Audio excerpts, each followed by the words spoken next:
assalamu alaikum wa rahmatullahi wa barakatuh musidɓe tedduɓe dendaɓe gurnam bandiraɓe meɗen Yewende TV min calmini on min juurima on onon fof moni fof inde muɗum e yettoɗo muɗum e comme non gardodirɗen ni tan e Yewende TV émission ngaji ɗi min garta e moon pour toujours tan e min ji encourage uji moɗon encouragement o e fof musidɓe ɓe fof machallah mbiɗen beltono on hay goto min ɗaccani min calmini kala jewɓowo min e Yewende TV min ɗaccani hay goto e machallah alhamdulillah hande mbiɗen ɗo dañi koɗo tedduɗo mo gandantuma hoorema wattaki présenté ɗo e Gabon Port-Gentil e nder hande wuuro men he e ceerno Moussa assalamu aleykum wa rahmatullah monsieur le docteur. Wa aleykum assalam wa rahmatullahi taala wa barakatuhu. Caggal nde jullene Allah subhanahu wa taala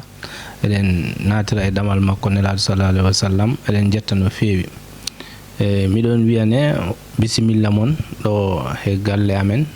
non wa Yewende TV on calminama on juurama on jettama e liggeyaji juɓɓuɗi ɗi mbaɗoton ɗi e liggeyaji besɗuɗi ɗi mbaɗoton ɗi heno mbaɗirton ɗi ni yo Allah wate groupe barke yo Allah wate fedde barke yo Allah yit barkinan on liggeyo barkinana en liggeyo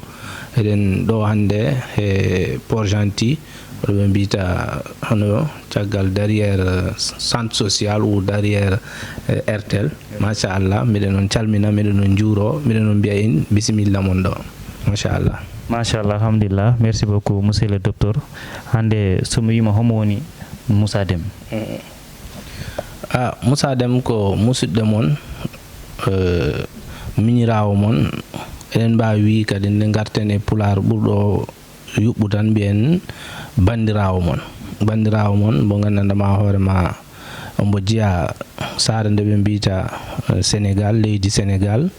e saare nde ɓe mbiyata Kabakoto na jeeya e département Nioro arrondissement Paoskoto wonno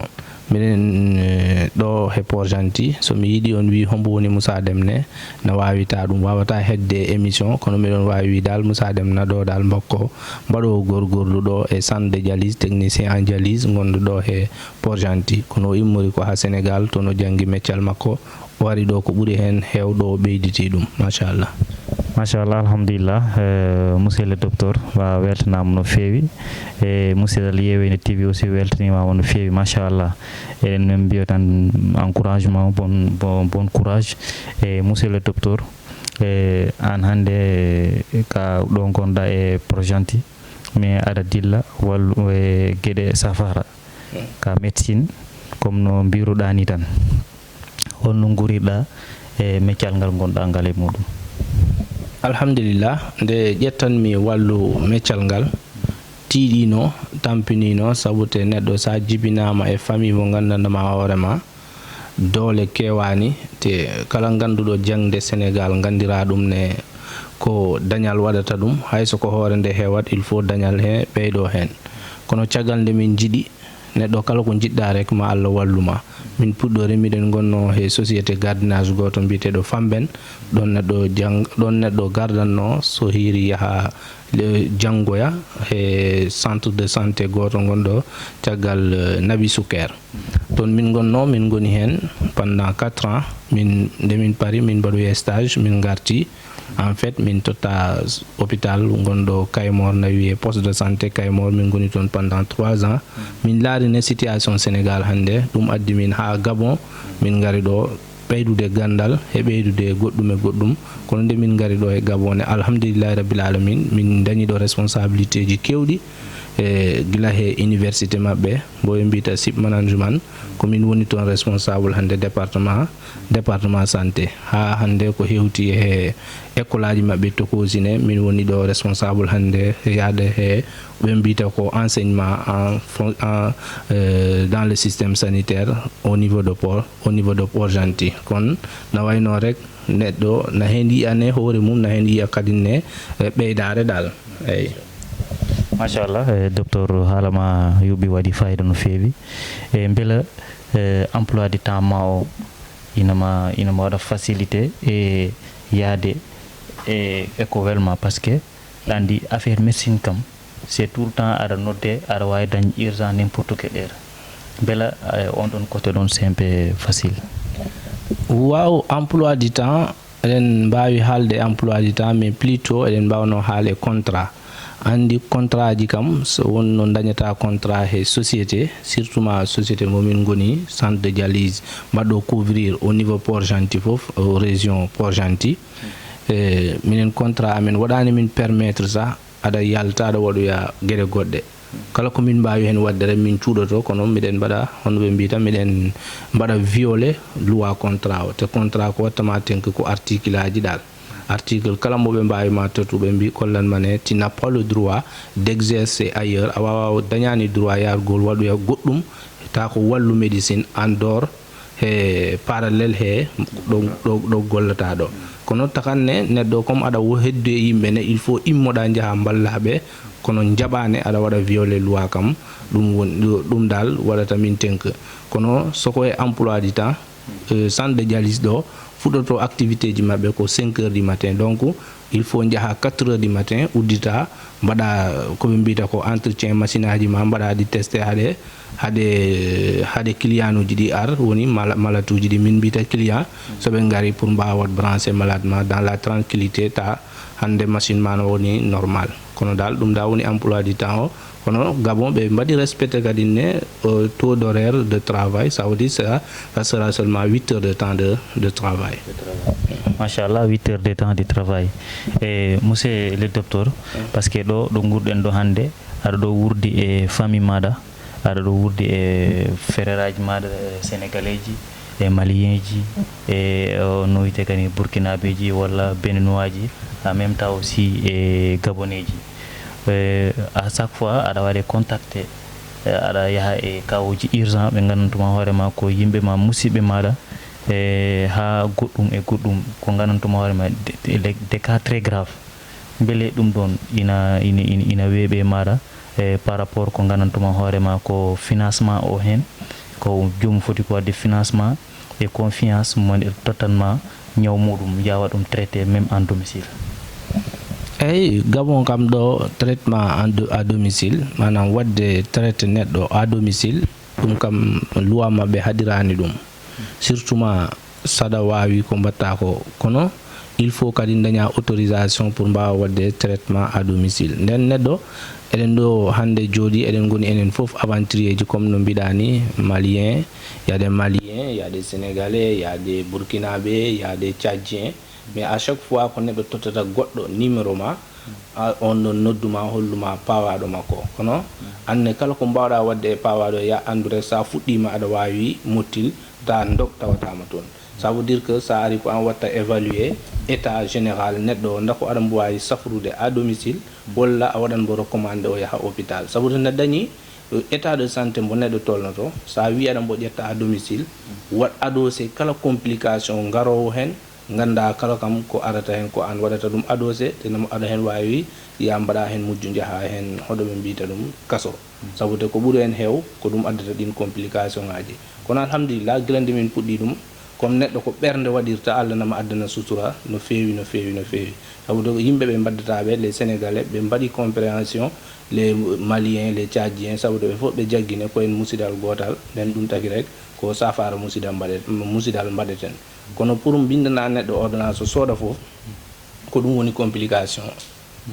complication bindana neɗɗo ordonnance o sooda fof non o wawata sodde o jaɓata sodde mi anda wawata sodde sabu to joni Gabon leydi ndi de plus en plus eɗen jaaha rek leydi ndi naɓɓoreda musde e yimɓe e étranger ji ɗum tan taki kono mbiɗa andi wonata wasde yidde kono ko wasde wawde wonata dal ko pooso wona hattanta ɗum dal sabude leɗɗe ɗe ina ɗo ceeri trop machallah leɗɗe ɗe ina ɗo ceeri trop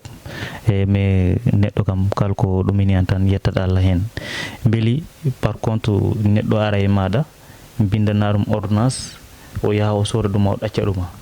est ce que joni si tawi o waɗi conseil mo ko soodi ko o acci ɗuma est ce que ɗum tañita effet pour une autre probléme ganantuma hoorema aussi o ko manque de moyen peut être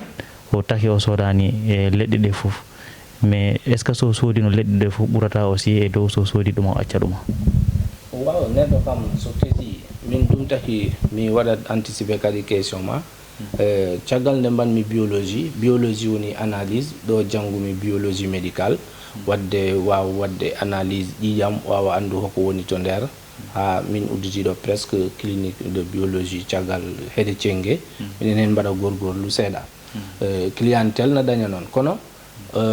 ko woni normal neɗɗo sa waɗi mbo ana examen d'abord examen ko phase uji dañi na dañi des examens cliniques woni ko jiyata ko e ko namnotoɗa mbo ko sabuti neɗɗo so ari hande galle docteur ko examen clinique d'abord dans l'examen clinique na dañi d'abord l'interrogation woni namnoɗamo l'inspection na dañi woni laaramo la palpation na dañi woni memambo la percussion na dañi woni aɗa tappa comme hande sa sohli sot haalure ko gandirtande nde ɓendi woni sa tappinde woni sombo nde totatama ko ɗum gandirta haalo na ɓendi walla o ɓendani ko ɗum woni la percussion après la percussion na dañi l'auscultation woni komin cukkata koye noppi ɗi minen ketto organe uji makko ɗi ɗum woni l'auscultation après l'auscultation noon na heddi ko ɓe mbiyata ko le touché rectal ou touché vaginal touché rectal woni ƴetta feɗendu ma mbaɗa he ɗo yarata ɗo ladde walla ɗo walla tawi ko debbo woni ɗo waɗirta ɗo seyɗal ɗum ko ɗon hanti examen foti woni inspection laarambo lamdoɗambo interrogation memambo sabu te malade hande sa yiɗi mbo safru a meman mbo sa pari noon hanti mbaɗanamo des examens paraclinique sabu de examen paraclinique wattama orienté ganda hande ko woni ñaw makko hande so neɗɗo wima miɗo ɗo jogui gila ɗe balɗe mi yahani ladde walla gila ɗe balɗe redamna Moussa redamna Doga d'abord a waɗanan mbo ko mbimi ko puɗɗa waw tiire ƴiƴam makko ƴetta kadi e ladde makko mbaɗoya analyse ganda hoko waɗi ɗum waral joni noon sa dañi ɗin ɗon foof élément ji ɗin foof a waɗi posé diagnostic woni yitugol ñaw sa fara kam hande na weeɓi soko a yiiti ñaw ko ɓuri ko hen mus woni yitugol ñaw ngu woni diagnostic positif diagnostic positif noon sa dañi ɗum neɗɗo kala ko wawma windane leɗɗe sa soodi ɗum a acci ɗuma tan na adda immunorésistance ɗumanin ɗum ñaw ngu immunorésistance woni hande ñaw ngu jooɗo hangu daña doole ta hanti ala ko mbawɗa hen woni safrugol à moitié ñande foof aɗa safra à moitié ɗumadere ñaw ngu jooɗoɗal eyyi machallah haala ka waɗi fayida no feewi e no wiyete kadi comment onon par ce que inoɓe ɓe gandantuma e hoore ma aɓe keeɓa ñawuji ɓe joddo hen aɓe cuuɗa ɗumen ha yettoɗo gandantuma hoore ma ta hanti jomum lorima fuɗɗa immade yaaha galle docteur ɗum ɗon aussi ɗin probléme aji hono guuroton e holko mbiyata musidɓe ɓe gandantuma hoore peut être ɓe jogo ñawoji mabɓe ɓe jawa ñawngu ha waɗa aggravé ha tolno ɗo gandantuma hoore ma ina mawɗa dépassé kanko e hoore makko ok ko ɓuuri en heew neɗɗo ko kañum sodata ñaw mum kañum kadi waɗata dépensé ha watta néglisé ha wonata négligence mo gandanɗoma hoore ma neɗɗo na ɗum wawi teyde hande so hoore musima mbaɗono seydi wima ya sodoye trialgie jara sa yari calma goɗɗo wima ya sodoye to poɗɗe joni walla ñokket cooda jara immoɗa tan kadi jaaha au fur et à mesure ñawngu maggu ngu waɗa installé ko ɗum ɓe mbiyata une automédication moƴƴani te kadi ne neɗɗo dal so fawama yo ya galle docteur o waɗanma évaluer situation ɓanduma ndir mbawa aɗa andi law immogol law ɓuuri immogol ñalugol immo sa ñalwi immo tan tawat hay auto ji jahannoɗi ɗi gaccima ñaw kala ko ngu wawi won sa yawi immo Allah nama wawi waɗan sutura cafroɗa kam ha daña ha mbiya alhamdulillahi rabbil alamin kono sa membima ko ɓe mbiyata ko pawaɗo memboto na adda noon memboɗa mbasa memde kono noon aɗa wawi yahde kadi hôpital kawra hemo gandanɗama hoorema o wawata wawdema wadde ha waɗanma posé un diagnostic positif à chaque fois ko he makko gabbiɗa kono a dañata o wawata yitude ñawma ñande fof tottumaɗo leɗɗe ɗuma ñande fof tottumaɗa leɗɗe ɗuma ha ɗum wasa ɗumanin dal ɗum taki sa yehine yaya mo gandanɗama hoorema dal ko mbaɗɗo qualifié soko hoore musima yahe généraliste kono soko goɗɗum e goɗɗum musima na dañi ɗo orientation ngaji ɗi gandanɗama hoorema ko ɓen mbawi hen hande andude hunde holko mbiyata yimɓe musidɓe mbaɓe no amni hunde musa ɓe ñiire walla hoore walla kosgal walla goɗɗum musa ɗum tan immo yaha pharmacien immo yaha pharmacie tan sooda leɗɗe arta yara aɗa yara anda ko coɗɗa ko na moƴƴema anda ko coɗɗa ko ɗum safranma ɗum no aussi ina wawi addu probléme aji goɗɗi e nder ñaw ngu jomum jogui alhamdulillah alandi so en gandi hande rôle pharmacie woni hoko pharmacie c'est un lieu de stockage de médicaments fami pharmacie kadi c'est un lieu de préparation des médicaments pharmacie kadi c'est un lieu d'orientation et de lieu mo mbawden wat hande mbawata wadde relever une urgence mais pas un lieu de suivi et de traitement pharmacie wona do gandanama hoorema ko don safrete ko sa windanama ko don garata ƴetta mabbe ko be mbaawi ko wadgol stock médicament wadadi suivi wadadi traité alandi médicament na waawi won ko gandanama hoorema toxique manam ko boni e bandu ko gandanama hoorema na waawi dañ kadi poison to nder ça dépend so en jehino aboy ça dépend e principe activement ko dum taki sa nati e pharmacie hande a tawat na wada clim na wada lumière na wada kadi ventiloje médicament ko takata o wasa yakko wonta poison ko woni ko lumière o he ɓuɓol ngol e hendundu dum taki be mbima sada wada exposé médicament he nange nge warat principe actif médicament ko fonnuma ko safru itta dum acca don poison bolo sabude ko dum do ngoni composant yi médicament jonnon so médicament o so wawdama o exposé tan so boyi o yakkoto ko dum woni adde na wiye baden dum he million mo gandanama hoorema c'est un milieu adéquat wode wona pharmacie dum taki sa ari awete ko buri en heewa lamdete hodo ordonnance kono so en garti hoko woni rôle pharmacie woni so hoore musima jahaton be okkuma paracetamol mbawa lelo ha weeta walla hande mbawata morju jottoyoda hôpital kono ko hôpital woni wadi censé wadgol traité nelma non jaha codoya pharmacie kono na dañi ko les béaba une pharmacien nadi wawi wad gérer kono un pharmacien n'est pas un médecin un pharmacien c'est un docteur ko docteur kono ko mbado suivi makko ko docteur he ko woni ko docteur et pharmacien ko dum tan woni kono wonani kam ha o wirti don machallah évaluation wadi fayda no feewi e holko mbiyata musibe men be gananto hoorema aussi be gimmo be cioda ko mbita ko médicament de la rue parce que on médicament so mi nani halama joni médicament sa wadi mo exposé e nangi tan ina adda o itta ko fodno ko nafde acca don poison o tan mais est ce que joni neddo so yari poison o bolo boccollo adata problème et aussi et jomum. Ok, les médicaments de la rue, surtout mbadobe prescrire médicaments de la rue, par exemple, ça dit les anti-inflammatoires, on est nirema musi, wala dani boudi quelque part, na dani des contre-indications, kono ça wada ni médecine, andata anti-inflammatoire, ça dani estomac afotadum yar, ça veut dire toutes les anti-inflammatoires sont contre-indiqués pour les estomacs. Estomac woni des épigastralgiques qu'on tuba ko witalum. Ça dani estomac a fota jetude un anti-inflammatoire. Mais ngabito den e médicaments de la rue. Les médicaments de la rue aujourd'hui, hande sa lari kalko yimbe be kabanto he aduna tan woni les médicaments de la rue. C'est un fléau social.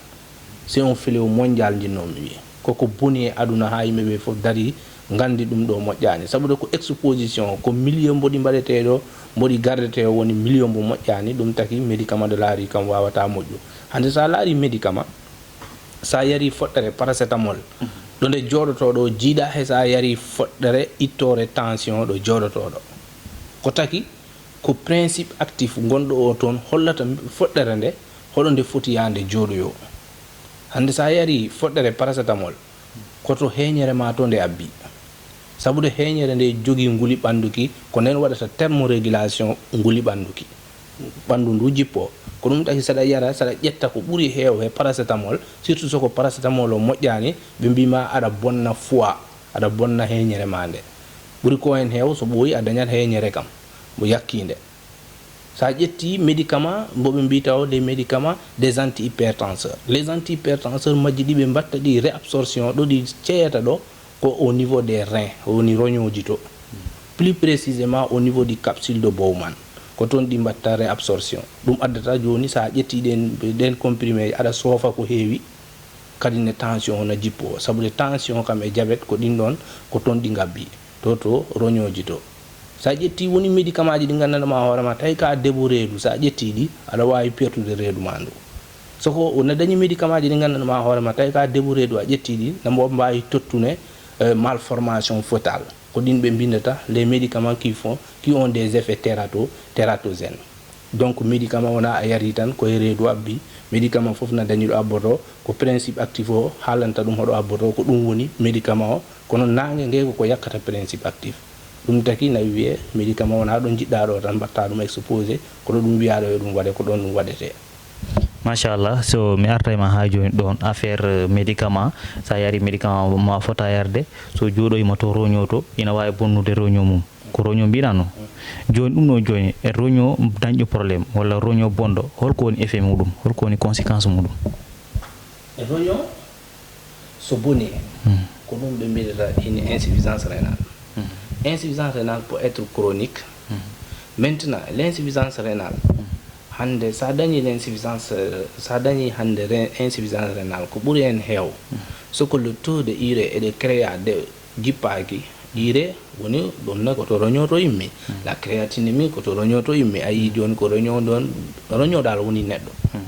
roño woni neɗɗo on ɗo mandama e okku insuffisance rénale hande sa yi hande ñabbuli ɓurɗi heew ngari jooɗi hande e Afrique ɗo gonɗen ɗo woni ko ñameten ko woni ko sellani médicament ji ɗi ƴetteten ɗi goni ɗi cellani surtout ma les médicaments de palu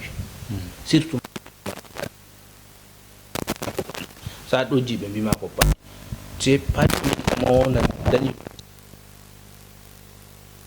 tan aɗa hen continue hen duɓinama mo wawi yakkan roñoji maɗi wanma exposé sur insuffisance rénale. machallah alaka waɗi fayida no fewi joni holko ganantuma hoorema aɗum waɗa conseil musidɓe men ɓe ganantumaɓe hoorema aussi par ce que sa ƴeewi enen yimɓe men ɓe ina heewi dañoɓe probléme koyngal manam que probléme koyngal par ce que no wiyete kadi ko kosɗe jooɗo tan ha ɓoya koyngal ɓuuta hanti wona ɗo leloɓe nder suudu wiya ko goɗɗum e goɗɗum mais pourtant ina wawno kam maximum nawde ngal hôpital mais jotto galle ha koyngal bona ha presque so ɗo yahata to hôpital ta koyngal hanti heddi tan ko taƴugol holko mbatta conseil e yimɓe men ɓen ɗon? alhamdulillah no wayno ɗum kam o question kam ko garɗo e amam gurmomi jiyanmomi hooram ha jimi neɗɗo o maayi e guitam ɗo e Port-Gentil mi inna ɗi nde sabude comme o sankima yo Allah yurmu yaafo mbo Allah ɓumna ƴiye makko ko Seydou Gadio cikku mo wiyete noon kay omo jeyano to mini prix o wonno ko diabète o yeehi Sénégal ombo arta o gaañi Bénin kono nde o gaañi ɓe gaddi mbo ɗo ɓe naɓi mbo hôpital Safri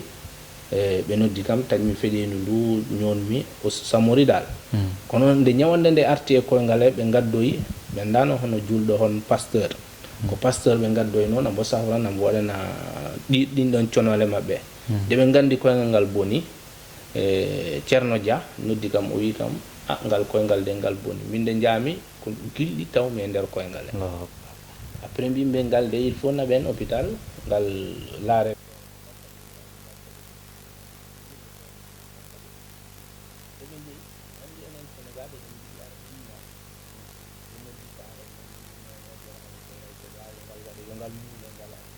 kono ay de ɓe jiɗata ɗumanin Allah noon jogui fittandu neɗɗo haade ɓe dañ décision normal ta dilli ɗi ɓuurimo doole on takkusan hen o sanki kono neɗɗo kam sa dañi ko gandanɗama hoorema ko ɗum naw ɗum ɗo poɗɗa ɗum ɗo naw surtout ma hono koyngal ɓuddiɗal andi ɓuddi neɗɗo na ɗum yawa kono ko ɓuddi koko gandanɗama hoorema koko waɗi sérieux surtout so hunde yeehi ha waɗi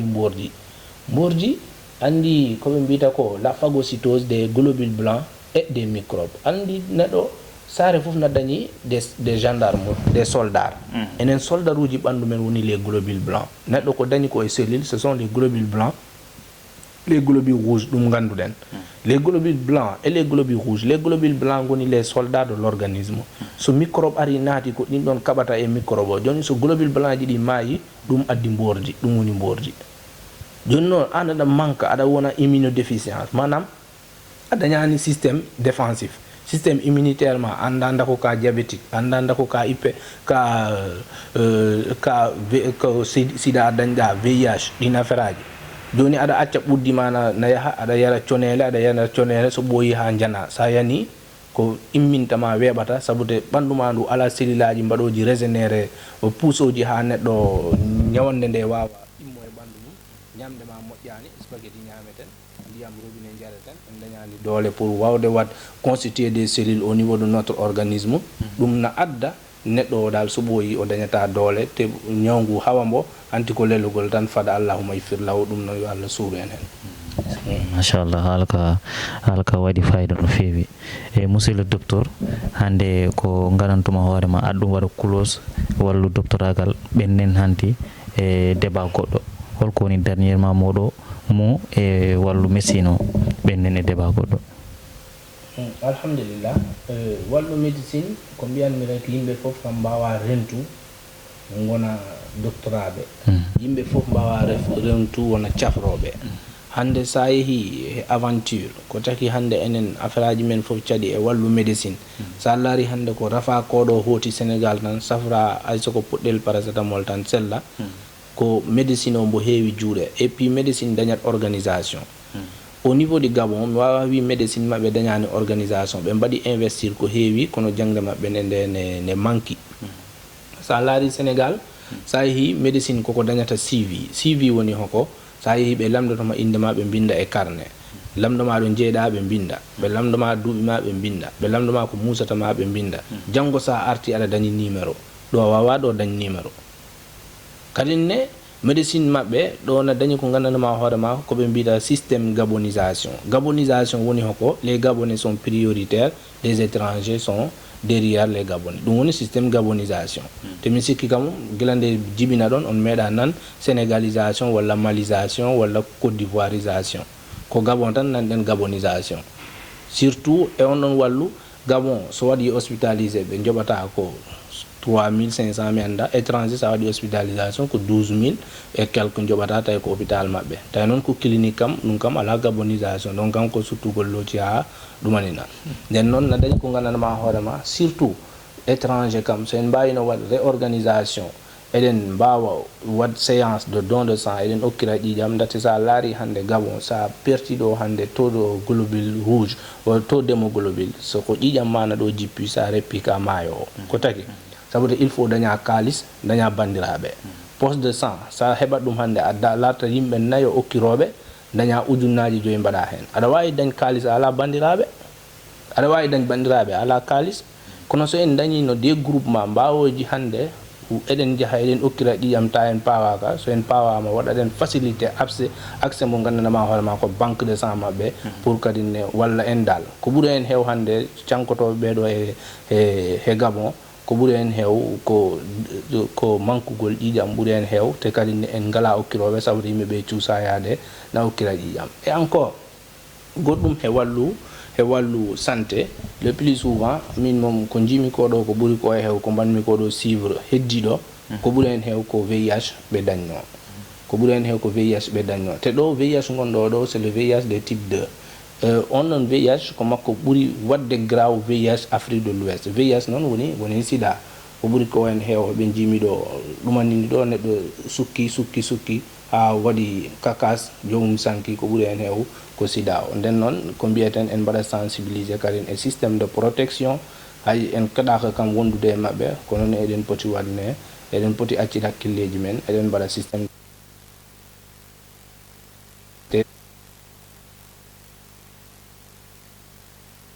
awi